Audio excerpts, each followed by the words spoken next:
ওমানের শ্রমবাজার নিয়ে সম্প্রতি কিছু গুরুত্বপূর্ণ আপডেট এসেছে। ওমান সরকার নির্দিষ্ট কিছু ক্যাটাগরিতে প্রবাসীদের কাজের সুযোগ ও ভিসা প্রক্রিয়া সহজ করার ঘোষণা দিয়েছে। প্রধানত যে ক্যাটাগরিগুলোতে শ্রমবাজার উন্মুক্ত বা শিথিল করা হয়েছে সেগুলো নিচে দেওয়া হলো। দক্ষ পেশাদার ক্যাটাগরি, স্কিলড ওয়ার্কার্স।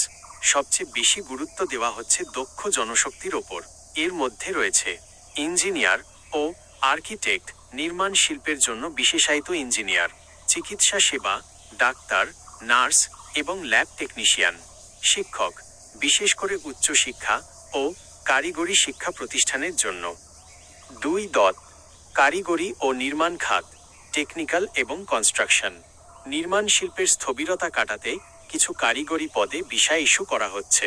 প্লাম্বার ও ইলেকট্রিশিয়ান, দক্ষ ও সার্টিফিকেটধারী টেকনিশিয়ান, ওয়েল্ডার ও মেকানিক, ইন্ডাস্ট্রিয়াল কাজের জন্য দক্ষ কর্মী। 3. ইনভেস্টর ও ফ্যামিলি ভিসা। ইনভেস্টর এবং ফ্যামিলি ভিসাস। ওমানে যারা বড় বিনিয়োগ করতে চান বা যারা উচ্চ বেতনে কাজ করছেন তাদের জন্য সুবিধা বাড়ানো হয়েছে। বিনিয়োগকারী, ইনভেস্টার্স, নির্দিষ্ট পরিমাণ অর্থ বিনিয়োগ করলে দীর্ঘমেয়াদী রেসিডেন্সি কার্ড পাওয়া যাচ্ছে। Family joining visa. দক্ষ পেশাজীবীরা এখন আগের চেয়ে সহজে পরিবার নিয়ে যাওয়ার সুযোগ পাচ্ছেন। 4. কৃষি ও মৎস্য খাত, অ্যাগ্রিকালচার এবং ফিশারিজ। এই দুটি খাতে আধুনিকায়নের লক্ষ্যে দক্ষ কৃষি শ্রমিক ও মৎস্যজীবীদের জন্য কিছু সুযোগ তৈরি করা হয়েছে। 5. আইটি ও ডিজিটাল মার্কেটিং। আইটি এবং ডিজিটাল সেক্টর।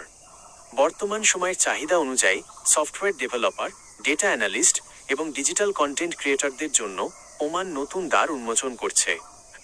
কিছু গুরুত্বপূর্ণ বিষয় মাথায় রাখুন। ওমানাইজেশন। ওমান সরকার এখনও অনেক সাধারণ পদে, যেমন সাধারণ লেবার, ড্রাইভিং বা সেলস, ওমানি নাগরিকদের নিয়োগকে অগ্রাধিকার দিচ্ছে। তাই এই পদগুলোতে প্রবাসীদের জন্য সুযোগ কিছুটা সীমিত। Visa transfer.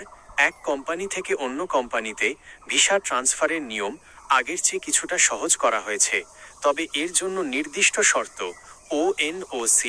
এনওসি প্রয়োজন হয়। ওমানের শ্রমবাজার নিয়ে কোনো নির্দিষ্ট পেশা বা কোম্পানি সম্পর্কে আপনার আরও কিছু জানার আছে কি?